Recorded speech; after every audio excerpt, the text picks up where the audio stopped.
Hello साथियों, आपको teaching master के साथ। और मेरे पास ये है सरकारी book UPO 10th class mathematics गणित की।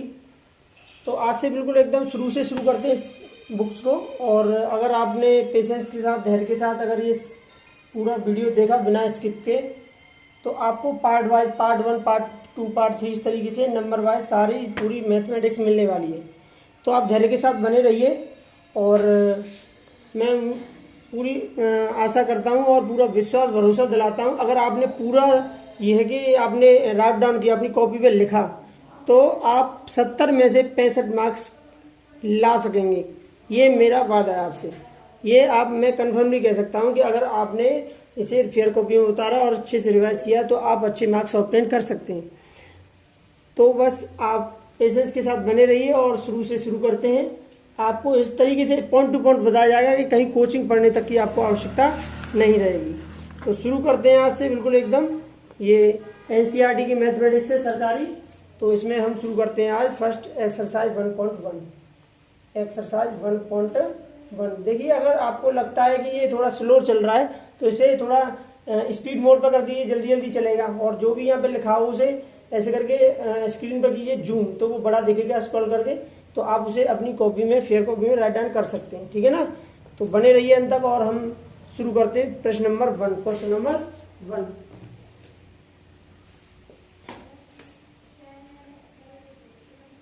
प्रश्न फर्स्ट का फर्स्ट पार्ट है ये है आपका हल। इसमें कह रहा है कि निम्नलिखित संख्याओं के अभाज्य गुणनखंड के गुणनफल के रूप में व्यक्त कीजिए। तो अभाज्य गुणनखंड करने, मैं आपको थोड़ा सा इधर रफ फर्क में बता देता हूँ और ये सवाल को कर दूंगा, देखो एक तरीके से इसमें, ठीक है ना। अब मैं यहाँ पे अलग से पेज में बता रहा हूँ, या रफ में समझिए। अभाज्य संख्या किनको कहते हैं? अभाज्य, क्योंकि कुछ बच्चे ऐसे होंगे कमजोर, इन्हें दिक्कत होगी।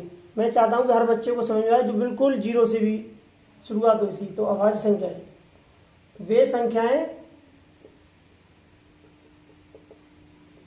संख्याएं जो स्वयं या एक से विभाजित होती हैं, या एक से विभाजित होती हैं, जो स्वयं या एक से विभाजित होती है,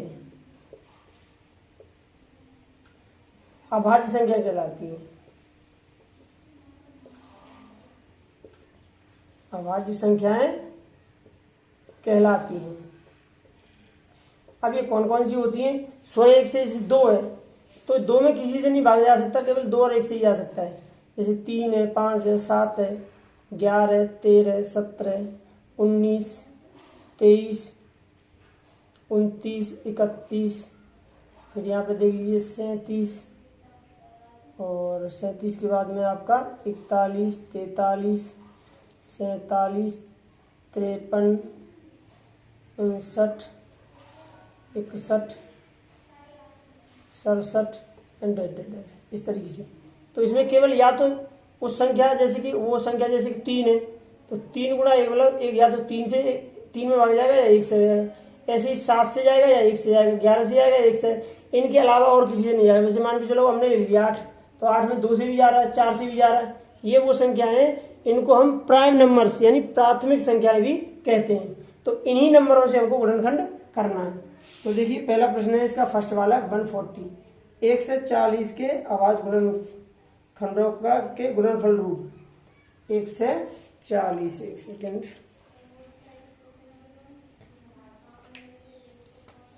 1 से 40 के अभाज्य गुणनखंडों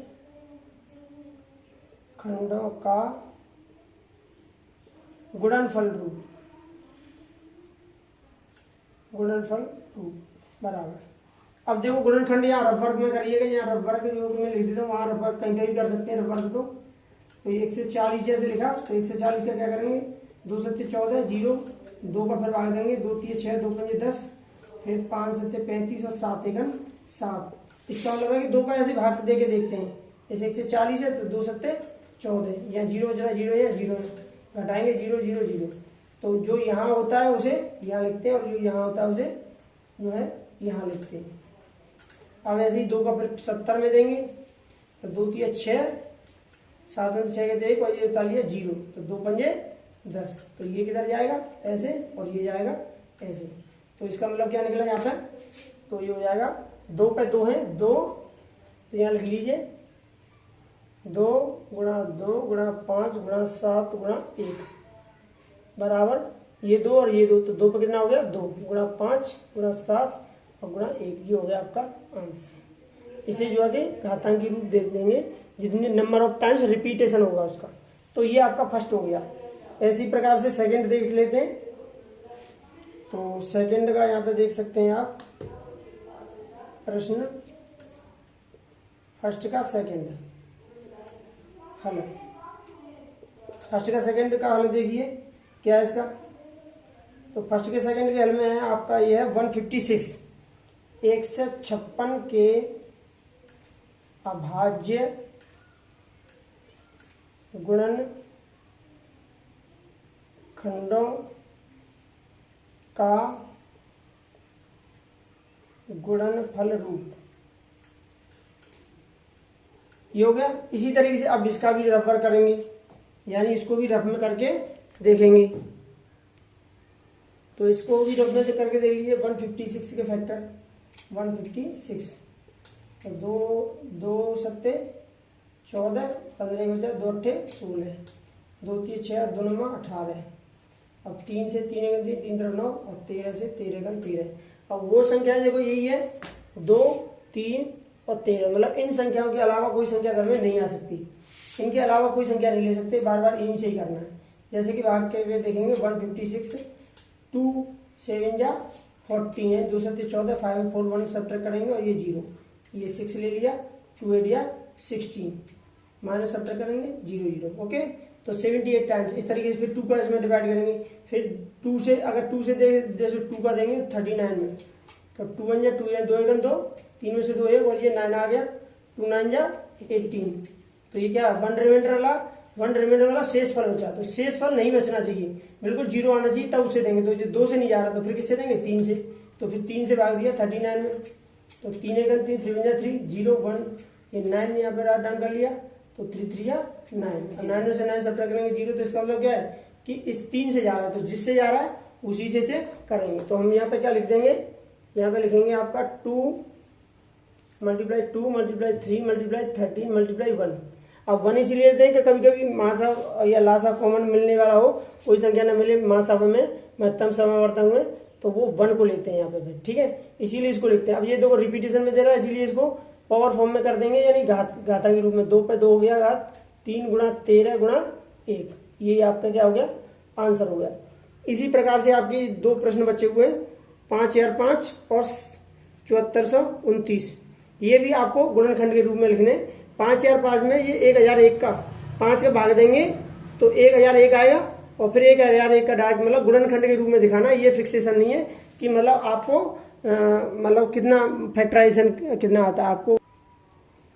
हाँ, अब देखिए प्रश्न नंबर 2। प्रश्न नंबर 2 का है फर्स्ट। प्रश्न नंबर 2 का फर्स्ट देखिए, इसमें क्या दे रहा है कि पूर्णांकों के निम्नलिखित युग्मों के एचसीएफ और एलसीएम ज्ञात कीजिए तथा इसकी जांच कीजिए कि 2 संख्याओं का गुणनफल एचसीएफ और एलसीएम है। 2 संख्याओं का गुणनफल एचसीएफ है ना हाईएस्ट कॉमन फैक्टर, और एलसीएम मतलब लोएस्ट कॉमन मल्टीपल। ठीक है, तो इसमें जो है ये प्रूव करना है, जांच भी करनी है और एलसीएम एचसीएम भी निकालने हैं। तो इसमें दे रहा संख्या 26 और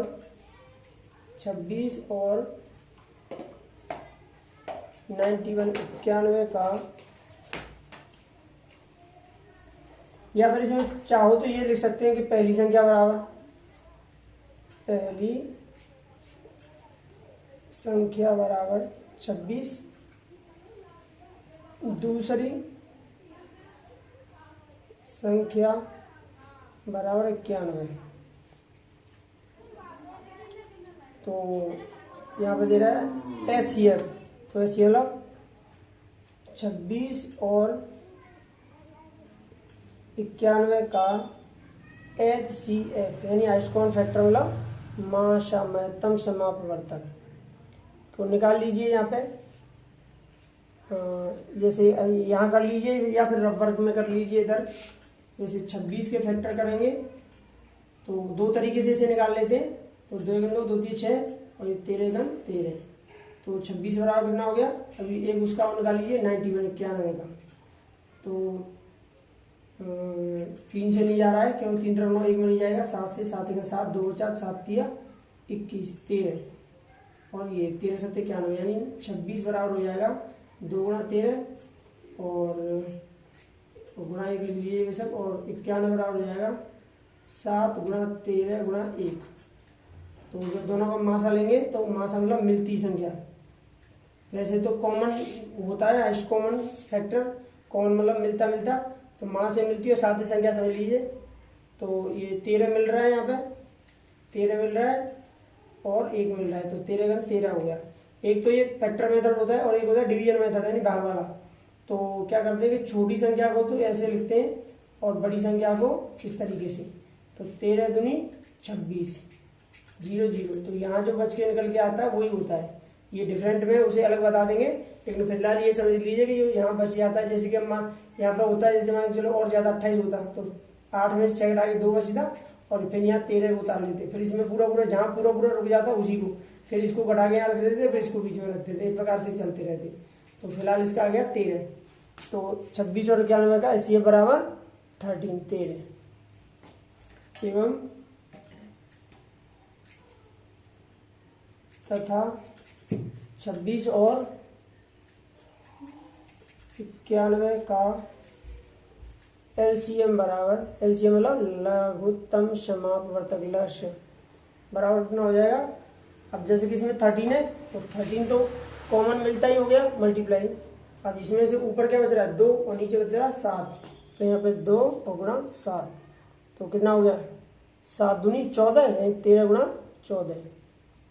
या फिर ऐसे कर लीजिए 13 दूनी 26, 26 गुणा 7। अब 7 का इसमें गुणा कर दिए, 7 6 42 की 2 आंसर 4 और 7 दूनी 14 4 18, यानी 182। 7 6 42 2 4 7 दूनी 14 4 18।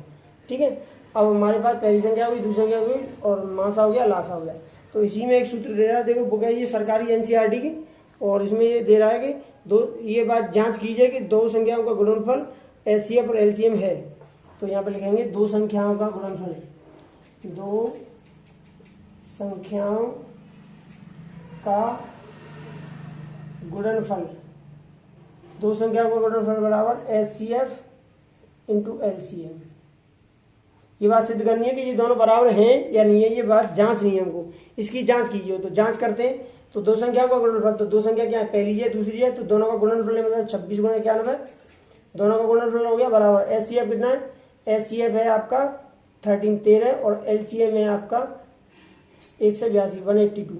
अब इसका गुणा कर लीजिए 26 और 91 का, यहाँ पे करते हैं 91 इंटू 26, तो 6 और 6 9 54 और 2 1 2 और 2 9 18, दोनों में 18, 6 6 5 और 8 3 3 आंसर 1 1 और 2 2366 2366। ओके इज टू, अब इसका 182 का मल्टीप्लाई करेंगे 13 में, 3 2 या 6 यानी 3 2 6, 3 8 या 24 यानी 3 8 24 4, 2 कैरी यहाँ से 3 1 3 2 5 मल्टीप्लाई 1 2 2 1 8 8 और 1 1 1 1 दूनी 2 1 8 8 1 6 4 2 6 8 5 13 3 आंसर 1 1 1 2 यानी 2366, यानी इसका भी मल्टीप्लाई किया तो कितना आ गया 2366। दोनों साइड बराबर होगी तो लिखेंगे बायां पक्ष, बायां पक्ष बराबर दायां पक्ष।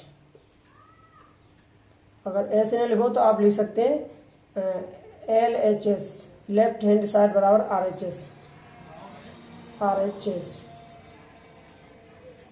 ये लिख सकते हैं। लेकिन बायां पक्ष और LHS में से एक ही लिखना है और दायां पक्ष RHS में, इन दोनों में से एक ही लिखना है आपको।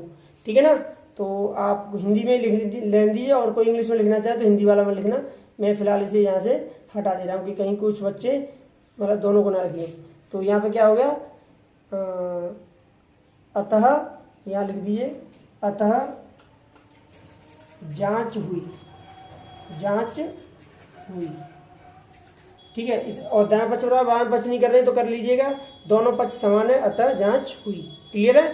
तो इस तरीके से आपको ये सवाल करना है और इसी प्रकार से इसके 5 से 10 92 336 54 इसी प्रकार से बिल्कुल सेम फैक्ट मेथड अपनाना है और जो है गुणनखंड विधि का प्रयोग करना है लासा मासा में। तो इस तरीके से आपको ये सवाल करना है। चलो तो अगले पे चलते हैं। अगला प्रश्न बोल रहा है इसमें, हाँ प्रश्न यही है, दूसरे का सेकंड पार्ट लेते हैं हम, प्रश्न नंबर 2 का सेकंड पार्ट। प्रश्न 2 का सेकंड पार्ट हल करते हैं। हाँ इसमें दे रहा 510 और 92। तो पहली संख्या बराबर 510 और दूसरी संख्या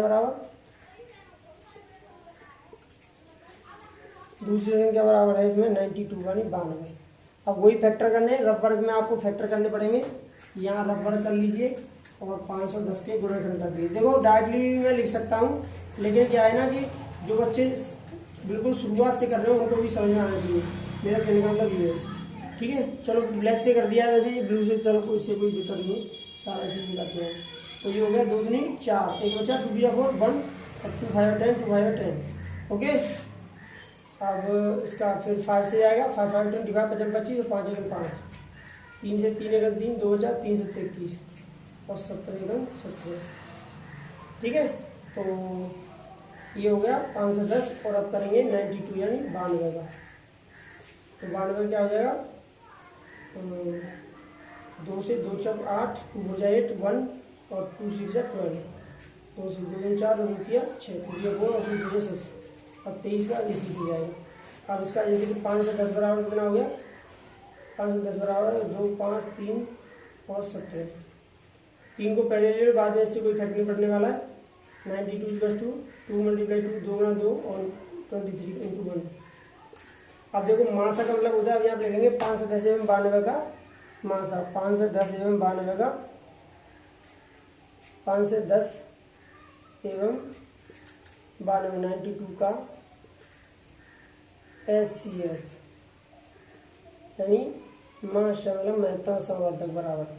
तो इनमें से क्या मिल रहा है, देखो 2 मिल रहा है, ये 2 है ना, 2 मिल रहा है और क्या मिल रहा है, और इसमें से कुछ भी नहीं मिलता दिख रहा है मुझे, केवल और केवल 2 मिल रहा है। तो इसको 2 1 2 यानी 2 आ जाएगा।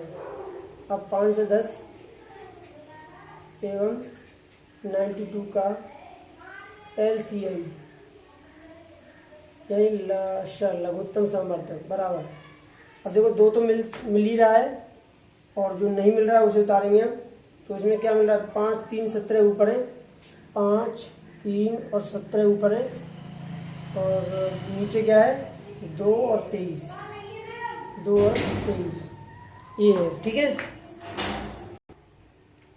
तो ये हो गया आपका ये कंप्लीट यहाँ से। अब इसे मल्टीप्लाई कर लीजिए, यहाँ पे 2 पंजे 10 और 10 तिया 30 और 30 दूनी 60 यानी 10 और 10 तिया 30 और 30 दूनी 60। तो यहाँ पे क्या लिखेंगे, यहाँ पे लिखेंगे 60 × 17 × 23। अब ये 60 × 17 से गुणा 23 कर लीजिए, 17 का गुणा करेंगे 6 में, 17 पंजे 50, 17 6 का 1 से 2, 1 से 2 और 0 लगा, इसमें 23 मतलब 23 का हो जाएगा 0 6 0 3। अब 0 4 0 2 0 6 4 3 2, 23,460 आ जाएगा। कितना निकल जाएगा, 23,460। ये मैंने ऐसे करके बताया, लेकिन आपको ये सब लिखना नहीं है, ये अब आपको सिर्फ समझना है। मैंने सिर्फ बताया कि मल्टीप्लाई करके कैसे आता है। ठीक है, ये हो गया यानी आपका मास आ गया, लास आ गया। अब क्या करेंगे, वही फॉर्मूला लगा दीजिए कि 2 संख्या को गुणनफल बराबर HCF × LCM। क्या लगाएंगे इसको, 2 संख्याओं का गुणा, 2 संख्याओं का गुणनफल बराबर HCF × LCM। तो 2 संख्या गुणनफल मतलब हो जाएगा 510 × 92 92 और बराबर हो जाएगा HCF है आपका 2 और LCM है आपका 23,460। अब 510 का 92 में गुणा कीजिए, यानी 510 का गुणा करना है 92 मतलब 92 में, 2 0 0 2 1 2 2 5 10, 9 0 0 9 1 9 9 5 45। तो ये कितना हो गया 0 2 9 5 1 6 और 4 46 920। कितना हो गया 46 920, 46 920 बराबर। अब 2 का इसमें गुणा कर दिया 2 0 0, 2 छुपा 2 यहाँ से लेंगे 2 चौका 8 1 9, 2 3 6 और 2 दूनी 4, 46 920। अब वही बायां पक्ष बराबर दायां पक्ष, बायां पक्ष बराबर दायां पक्ष, बायां पक्ष बराबर दायां पक्ष। अब नीचे लास्ट में लिख देंगे अतः जांच हुई। इसी तरीके से आपका देखो तीसरा सवाल ही हो जाएगा 336 और 54। छोटी संख्या है, मैं समझता हूँ यहाँ तक आप नॉर्मली कर लेंगे। अगर फिर भी कोई समस्या आती है तो इसे कमेंट करके बताइएगा, मैं कोई प्रश्न नहीं छोड़ूंगा। और अगर आप सपोर्ट करेंगे, उसे शेयर करेंगे, लाइक करेंगे और सब्सक्राइब करेंगे तो मैं इसमें कोई भी क्वेश्चन छोड़ने वाला नहीं हूँ। फिलहाल ये एक प्रश्न छोड़ रहा हूँ यहाँ पे, अगर समझ नहीं आता तो कमेंट करके बताइए, मैं इसे भी करने का प्रयास करूंगा, ठीक है ना।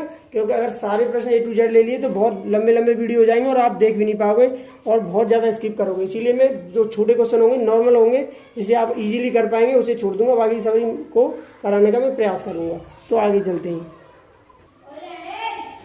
ये आगे देखिए, ये प्रश्न नंबर 3 है। 12, 15 और 21 के अभाज्य गुणनखंड है। तो पहले तो इसे रफ में कर सकते हैं, जिन बच्चों को अच्छे से आता है वो डायरेक्टली भी कर सकते हैं, लेकिन जो बच्चे कमजोर हैं वो जो है कि ऐसे करके कर लीजिए। 2 6 12, 2 3 6 और 3 1 3, 2 6 12, 2 3 6 और 3 1 3। तो 12 लिखेंगे, 12 के अभाज्य गुणनखंड, अभाज्य गुणनखंड बराबर कितने हो जाएंगे, यहाँ से देख लीजिए 2 × 2 × 3 × 2 दूनी 4 तिया 12 1 12। ऐसे ही 15 के अभाज्य गुणनखंड, अभाज्य गुणनखंड। तो 15 के अभाज्य गुणनखंड कितने बन जाएंगे, 3 × 5 × 1। अब ऐसे 21 के अभाज्य गुणनखंड, अभाज्य गुणनखंड बराबर 3 × 7 × 1। अब जैसे किसी को कंफ्यूजन हो तो वो इस तरीके से अलग अलग सबका करके देख ले, ठीक है। अब इसमें कह रहा है कि अभाज्य गुणनखंड विद्युदान निर्णय पूर्णांकों के एचसीएफ और एलसीएम ज्ञात कीजिए। तो 12, 15 तथा 21 के अभाज्य गुणनखंड, अभाज्य गुणनखंड बराबर, अब देखो 12, 15, 21 के का लासा, अभाज्य गुणनखंड तो हम कर चुके। तो 12, 15, 21 का क्या करना है, का HCF और HCF को बोलते हैं महत्तम समावर्तक, और इसको GCD भी बोलते हैं भाई। यानी HCF जो है वही मासा है, वही महत्तम समावर्तक है, और वही GCD है, ग्रेटेस्ट कॉमन डिवीजन। ओके, तो देखो वैसे तो होता है हाईएस्ट कॉमन फैक्टर, कॉमन मतलब मिलता जुलता होता है। वैसे में ग्रामीण लैंग्वेज में ये बोलता हूँ माँ से मिलती है सात से संख्या। अब देखो 3 है, माँ से मिलती सात संख्या, तो 1 2 3। अब तीनों में देखिए क्या क्या मिल रहा है, इसमें 2 है, इसमें है नहीं है, इसमें है नहीं है, इसमें 3 है, इसमें 3 है, इसमें 3 है।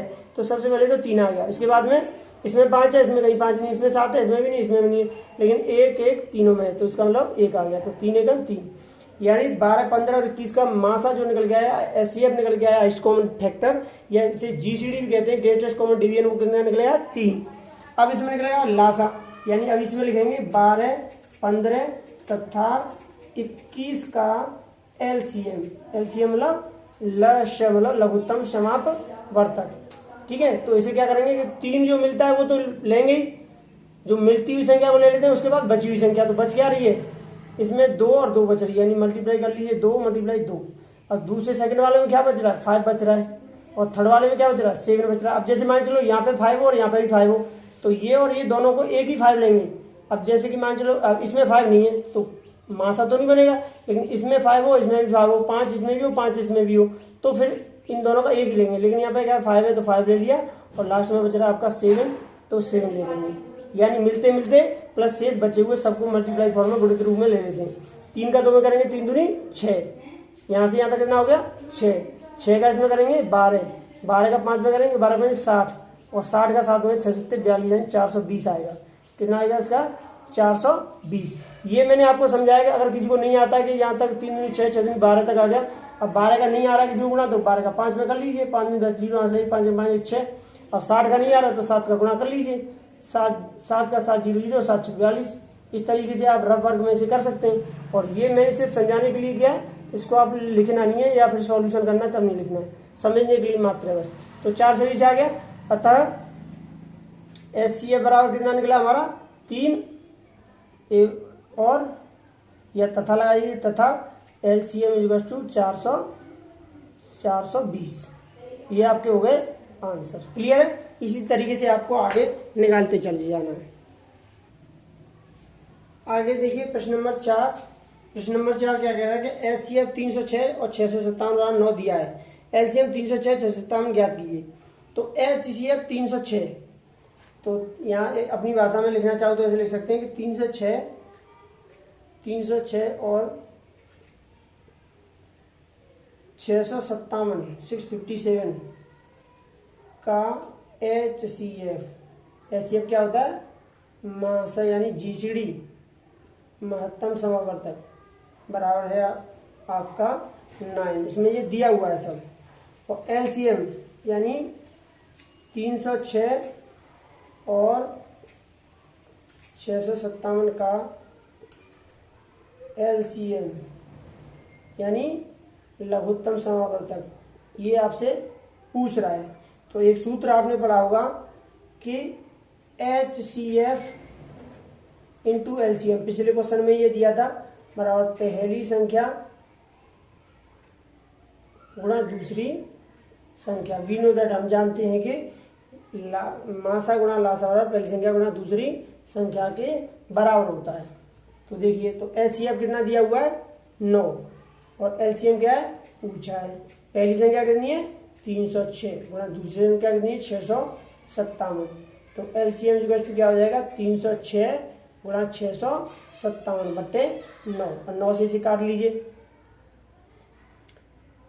9 ते 9 तिया 27, 27 28 29 मतलब 3 बचेगा, 3 और 6 36 हो जाएगा, 9 चक 36। तो LCM कितना निकल के आएगा? 34 गुणा 657। अब 34 का 657 गुणा कर लीजिए, 657 गुणा करेंगे 34 का। 4 7 जा 28 8 2 4 5 20 22 2 4 6 जा 24 2 26। मल्टीप्लाई 3 7 जा 21 1 2 3 5 15 16 17 7 1 और 3 6 जा 18 1 19, यानी हो जाएगा आपका 8 2 1 3 6 7 13 1 13 1 कैरी 9 2 11 1 12 और ये 1 1 2, यानी ये हो जाएगा 22,338। कितना निकल के आएगा? 22,338। क्लियर है यहाँ तक? ये आपका क्या हो जाएगा आंसर? 22,338। ठीक है, इस तरीके से आप इसे कर सकते हैं। फॉर्मूला बहुत आगे तक आएगा काम, आप कंपटीशन लेवल्स में भी आ जाता है, तो इसे आप लर्न रखिएगा। ठीक है ना? देखिए, आप पेशेंस के साथ बने रहेंगे तो आपको पॉइंट टू पॉइंट सारे क्वेश्चंस क्लियर हो जाएंगे।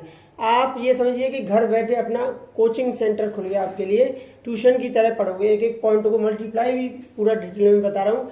लेकिन थोड़ा सा ये सपोर्ट कीजिए, इसे ज़्यादा से ज़्यादा शेयर कीजिए, लाइक कीजिए और कमेंट करके बताइए इसमें और कितना बेहतर मैं कर सकता हूँ। कोई भी क्वेश्चन नहीं छूटेगा, थोड़ा सा आपको सपोर्ट करना है मेरा। बस ये कीजिए कि इसे ज़्यादा से ज़्यादा सब्सक्राइब कीजिए, ज़्यादा से ज़्यादा शेयर कीजिए। ठीक है गाइज, अभी इसमें ये 2 क्वेश्चन और बचे हुए हैं, इन्हें भी हम कंप्लीट करते हैं।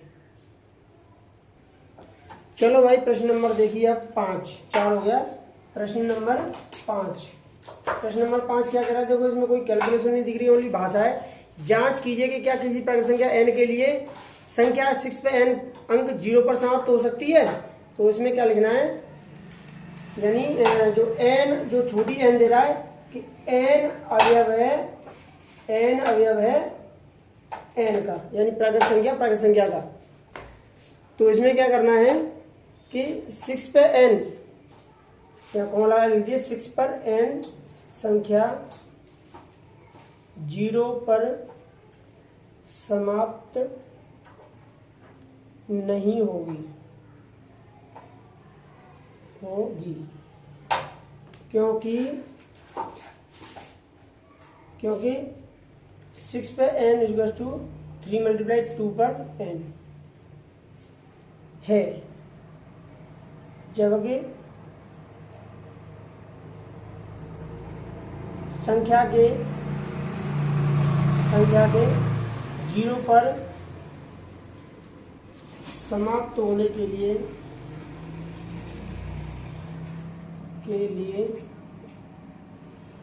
2 तथा 5 के गुणनफल रूप होना चाहिए, गुणनफल